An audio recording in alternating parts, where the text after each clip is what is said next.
Okay, we have Mark Herendeen here with us from Team Fully Involved. And Mark, here you had a little scare the other day. We've been talking about tethering to the boat and getting a little split from the boat. Do you have a little story about that?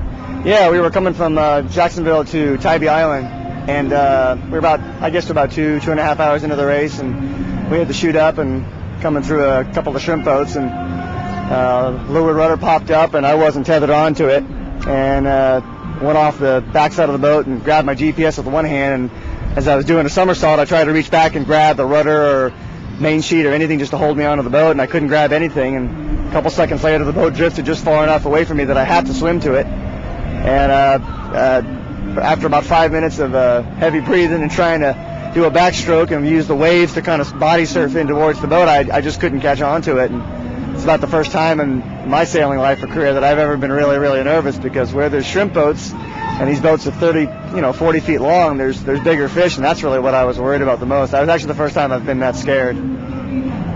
Yeah, so you didn't want to be a shark bait or anything? Yeah, I didn't want to be shark bait that day. Yeah, right. So did you learn anything about using tethers? Absolutely, yeah. At the very least, if I wasn't hooked on the chicken line, because the conditions themselves weren't horrifically bad, and maybe we got lulled into a sense of false security by being, as long as we're on the boat and we're in control, but the moment you're out of control, you put your life in danger. I could have at least held on to the dog bone, the holds onto the hang, at least held on to that. The bungee cord would have stretched out about 15-20 feet, so at least I would have had that. Yeah. And I didn't do that, so I should have been tethered on, and if anything, then at least I would have just been dragging behind the rudder, and I would have been standing on the stern hull that was in the water, but I would have been on the boat. Right. So Les Ballin, my teammate, got the chute on the deck, and when he was holding the riding line in his hand, and the hull came about halfway over to the point where the boat is just kind of teetering on the edge, it's kind of still ready to fall back over and still being ready to right itself.